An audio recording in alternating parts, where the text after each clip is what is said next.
अजीज़ दोस्तों, आज फिर इस्लामाबाद से आपको नई खबरें और नई तज़िये बताने के लिए फैक्ट अफसल बाट विद फैक्ट के साथ आपकी खिदमत में हाज़िर हैं। उम्मीद है कि आपको हमारे प्रोग्राम पसंद आते होंगे और आज का ये प्रोग्राम है, इसमें भी आपको हम उस सूरत हाल से आगाह करेंगे कि जो शायद आपको बहुत सारे टीवी चैनल पर ना देखने को मिल रही हो। तो इसलिए आप पूरा प्रोग्राम अगर देखेंगे तो आपको बहुत सी नई चीज़ें मिल सकेंगी। तो आज हम बेसिकली बात करेंगे कि पाकिस्तान तहरीक इंसाफ ने मज़ाहमती सियासत से मुफाहमती सियासत की तरफ आगाज़ कर दिया है, क्योंकि कुछ दिनों से बात चल रही थी डील या ढील।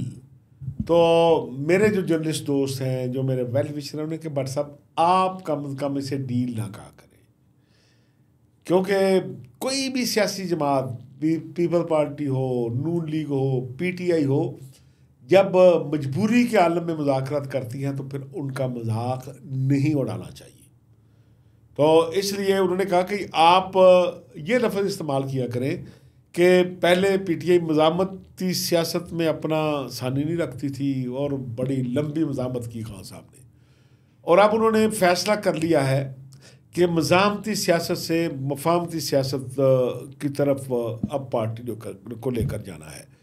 लेकिन ये ज़माना बड़ा ज़ालिम है। अब भी नून लीग ये कहती है कि भाई साहब, भट्ट साहब, आप सियासत की बात जब करते हैं तो मज़ामत और मुफाहमत का नाम ना लें, सीधा सीधा एनआरओ की बात करें कि अब पीटीआई एनआरओ मांग रही है। लेकिन मेरा ख्याल है कि वो नून लीग का जो पॉइंट ऑफ व्यू है वो अब दोस्त अगर ख़ुद इस्तेमाल करते रहे तो मेरा ख्याल है कि हमें पॉलिटिकल पार्टीज़ और लीडरशिप के मतलब जो है, किसी जमात की लीडरशिप हो, खा वो पीपल्स पार्टी की हो, खा वो मुस्लिम लीग नून की हो, खा पीटीआई की हो, मेरे दोस्तों ने तो मुझे यही कहा है कि भट्ट साहब आपने सबके साथ एहतराम के साथ सबका नाम लेना है, किसी की तज़हीक नहीं करनी, किसी को के मतलब जो है वो खामखा नेगेटिव बात नहीं करनी। तो इसलिए अजीज़ दोस्तों, आज हम बात करेंगे कि पीटीआई ने मज़ामती सियासत तर्क करके मुफाहमती सियासत का आगाज़ कर दिया है।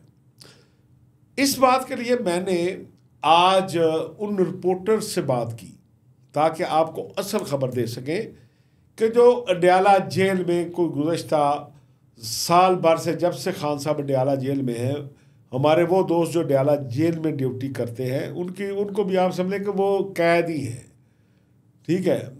लेकिन ज़ाहिर है कि उसे हम बात कहते हैं कि डंडा ड्यूटी। तो बेचारों ने अगर 12 बजे किसी की मुलाकात आनी है तो ये घर से निकलते हैं सुबह 9 बजे और पहुंचते हैं, टेलीफोन की सर्विस होती नहीं, जैमर लगे हुए हैं, बाहर जैसा भी माहौल हो उन्होंने ख़बर देनी है, और इसी तरह फिर शाम तक वेट करना है। पता चल जाता है कि खान साहब से मुलाकात के लिए कौन कौन आ रहा है।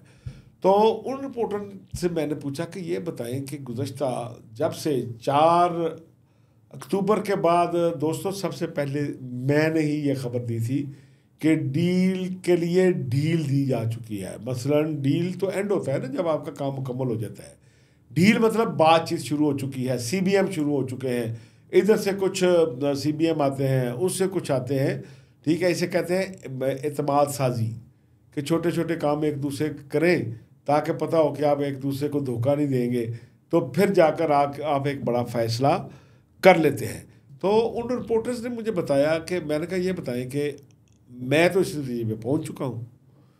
उन्होंने कहा जी आप लेट हैं भट्ट साहब, क्योंकि हम ज़ाहिर है, उन्होंने कहा जी हम एज जर्नलिस्ट सिर्फ अल्फाज नहीं सुनते, हम बोलने वाले की बॉडी लैंग्वेज भी देखते हैं, हम उसकी फेस रीडिंग भी करते हैं, हम उसकी आइज़ रीडिंग भी करते हैं, और फिर इस नतीजे पे पहुंचते हैं कि क्या बोलने वाला जो सियासतदान है वो जो बात कर रहा है दिमाग से कर रहा है, दिल से कर रहा है, प्रेशर पे कर रहा है, या हमसे जान छुड़ाने के लिए इशू तब्दील कर रहा है।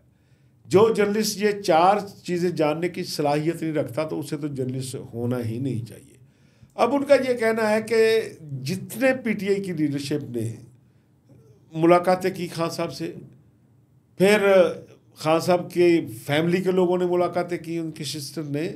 हम सब से ये बात करना चाहते थे, लेकिन ये पहला मौका है कि पहले तो अगर मुलाकात हमें इजाज़त नहीं मिलती थी इंतज़ामिया की जानब से बातचीत करने थी, तो वो ज़बरदस्ती करते थे।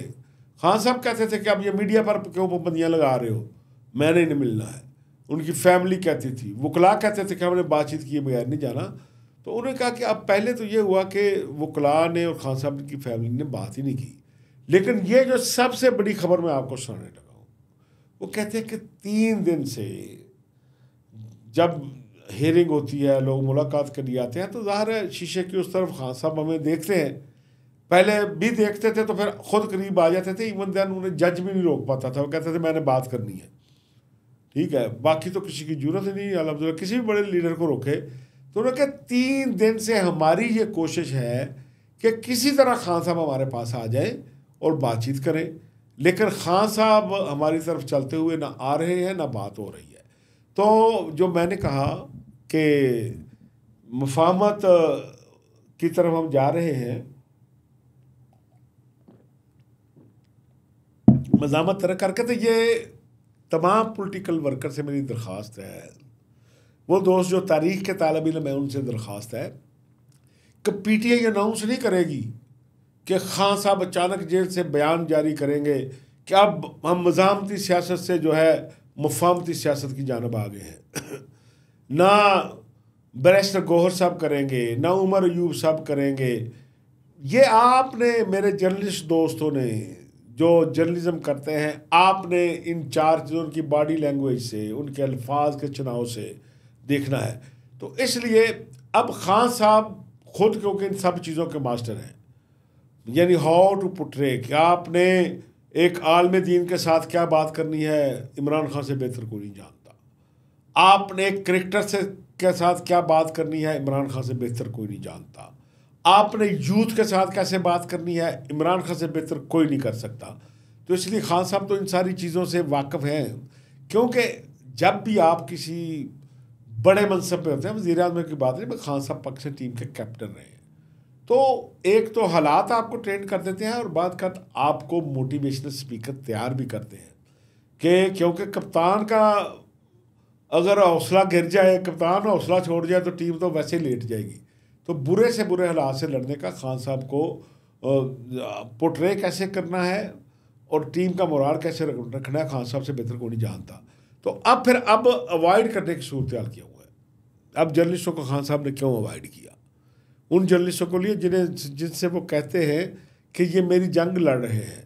शायद बहुत सारे हमारे PTI के लोग जो जानते हो कि गुज़िश्ता 1 महीने पहले मुझे, जो वहाँ सुबह सारे जाते हैं दोस्त, उनके मतलब PTI के कुछ लोगों ने ट्रेंड चलाया उन रिपोर्टर्स के ख़िलाफ़ जो डयाला जेल को कवर करते हैं। मैं किसी का नाम नहीं लूँगा, और मीडिया सेल ने भी चलाया। दूसरे दिन खान साहब के सामने ये रिपोर्टर पेश हुए डयाला जेल में। उनसे कहा कि खान साहब, हम इधर मर गए हैं 1 साल आपकी कवरेज के लिए, ये देखें, ये आपने कहा, चीज़ तो नहीं थी, सिर्फ दिखाया उन्हें। तो खान साहब ने कहा कि स्टेटमेंट जारी कर दो कि ये किरदार के गाजी जर्नलिस्ट हैं, इनके मतलब कोई बंदा बात ना करे, ये असल जंग ये लड़ रहे हैं। तो अब खान साहब ने उनसे बात क्यों नहीं की? भाई 2 ही मसले हैं। एक तो ये कि अगर खान साहब पहले वाली टोन बोलते हैं, एक बंदा है जिसने पूरे सिस्टम को ये रुमार बनाया हुआ है और उस बंदे को आप जानते हैं, क्योंकि अब ये बात नहीं करनी। अगर मज़ामत से मफाहमत की तरफ जा रहे हैं तो उसके लिए CBMs हैं, वो जारी हैं दोनों तरफ से। अगर तो खान साहब ये बात करते हैं, डेफिनेटली गेम कोलैप्स हो जाएगी।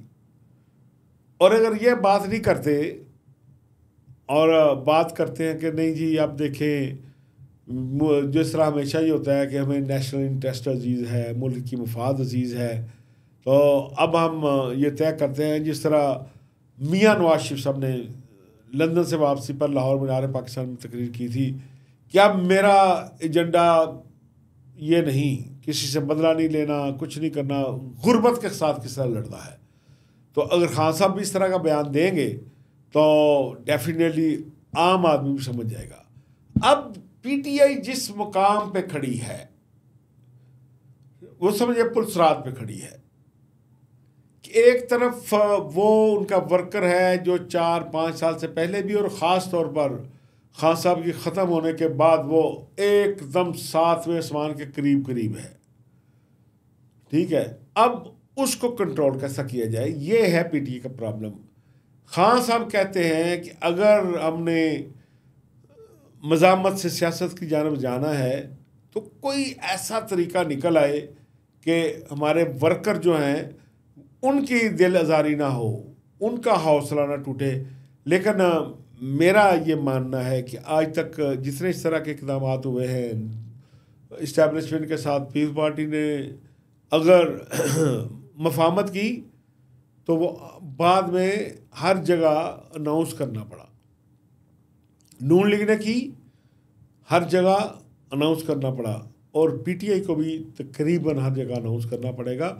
लेकिन ये फॉर द टाइम बीइंग ये जो पीरियड है ये शायद इसी तरह कभी पाबंदी लगे, कभी जिस तरह आज एक बयानिया दिया जा रहा है कि खान साहब के जेल के हालात की तरफ लोगों को लगा दो कि देखें जी उनसे बिस्तरा ले लिया गया, उनसे चारपाई ले ली गई, उनसे पंखा ले लिया गया, उनसे अखबार ले लिया गया, ताकि लोग समझे कि अभी अगर ये डील की बात हो रही है तो फिर ये सारी चीज़ें क्यों ली जा रही हैं।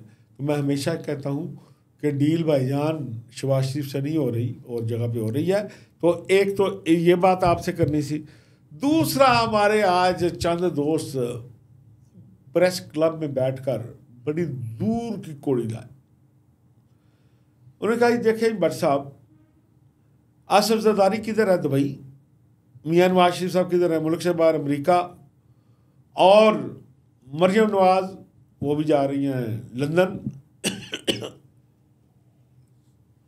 तो ये बताएं कि भट्ट साहब आपको पता ही नहीं हालात क्या है। मैंने कहा भाई क्या हालात हैं बताओ। उन्होंने कहा देखें इस्टेब्लिशमेंट के साथ जो मुज़ाकरात शुरू हो गए हैं पीटीआई के, ये पता चल गया है जरदारी साहब को, मियां साहब को और मरियम नवाज शरीफ को। और क्योंकि इन दोनों लीडरों ने मुज़ाकरात किए थे इस्टेब्लिशमेंट के साथ, और पीडीएम की गवर्नमेंट में, और अब भी जितने गैर मकबूल फैसले हुए महंगाई के हवाले से, वो सारे इस बुनियाद पर किए गए थे कि शायद अगले 5 साल भी हम रहेंगे, इसी तरह ये हुकूमत रहेगी। इतने अनपॉपुलर डिसीजन करने के बाद अगर इमरान खान साहब के साथ इनकी मुफाहमत होनी है, उनके साथ इमरान खान ने जेल से बाहर आना है, इमरान खान ने इलेक्शन लड़ना है, उसकी क़यादत में पार्टी में इलेक्शन लड़ना है, तो इतने अनपॉपुलर डिसीजन करने के बाद हम पीटीआई का मुकाबला कैसे करेंगे। उन्होंने कहा जी भाईजान, ये बात पर नाराज़ होकर मियां साहब, जरदारी साहब तो चले गए हैं। और देखें, मैं बड़ा हैरान होता हूँ कि पाकिस्तान के लोगों का आईक्यू लेवल कितना ज़्यादा है। उन्होंने कहा भट्ट साहब फ्रैक्चर हुआ है ना आसिफ अली जरदारी साहब को दुबई में, तो कहते हैं कि अब उन्होंने चाइना का दौरा भी मुलतवी कर दिया है, अब वो 5-6 दिन उधर रेस्ट करेंगे। उन्होंने कहा भट्ट साहब अल्लाह ताला माफ़ करे, ये पाँव के फ्रैक्चर का कोई ऐसा तो कोई इलाज नहीं है कि जो पाकिस्तान में अवेलेबल नहीं है, दुबई में अवेलेबल है।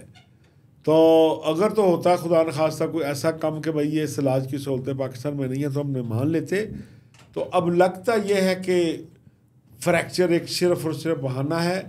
ये दोनों इस्टेब्लिशमेंट को अब बताना चाह रहे हैं कि भाई अगर आप हमसे बाला खान साहब के साथ को मामला तय कर रहे हो तो हमें उसका पता है, तो फिर ठीक है, फिर हम भी फिर उधर जा रहे हैं, आप चला लें मुल्क, आप संभाल लें मुल्क। मैं बड़ा हैरान हुआ। मैंने कहा यार, मुझे लगता यह है कि जब मियां नवाज शरीफ और आसिफ अली जरदारी ने आपस में ये मशवरा किया था ना, आप में से कोई बंदा साथ बैठा हुआ था, और इसी तरह जब क्या कहते हैं हाफिज साहब ने ये फैसला किया है तो आप पास बैठे हुए थे, तो इतने एतमाद के साथ वो बात कर रहे थे कि नहीं भाई भट्ट साहब हो ही नहीं सकता। ये कैसे मुमकिन है कि जी भाई साहब उन्हें वो आप वापस चले गए हैं कि आप वापस आए कि वो कहेंगे भाई चलो ठीक है, अब अगला जो महंगाई का बम गिराना है हम नहीं गिराएंगे, आप खुद गिराएं या फिर इमरान खान से कहें गिराएं। बहरहाल इस तरह का तबसरा, इस तरह का तस्करा आप भी सुनते रहते हैं, हम भी सुनते रहते हैं, लेकिन मुझे लगता ये है कि अब तक जो पीटीआई ने अपनी सियासत मज़ामती सियासत से मफाहमती सियासत पर आई है, इसमें अभी तक मुस्लिम लीग नून और पीपल्स पार्टी को किसी ने एतमाद में नहीं दिया, और ये को पहला मौका नहीं है। माजी में भी जब इस तरह के बड़े ब्रेक थ्रू हुए हैं, ये आम आदमी को और उन जमातों के आम अहदेदारों को उस वक़्त पता चलता है जब मामलात तय हो जाते हैं। तो मेरा ख्याल है कि जो पीपल्स पार्टी के लोग हैं, जो नून लीग के लोग हैं, जो पीटीआई के वर्कर हैं, इनको चाहिए कि जज्बाती ना हो, सिर्फ इंतज़ार करें। मैक्सिमम लगता है कि 4-5 महीने के दौरान जो है वो हर चीज़ खुलकर सामने आ जानी है, और फिर आपको पता चलेगा कि फजल भट्ट जो कहता था ठीक कहता था। दोस्तों, आपके फीडबैक का इंतज़ार रहेगा। इजाज़त दें।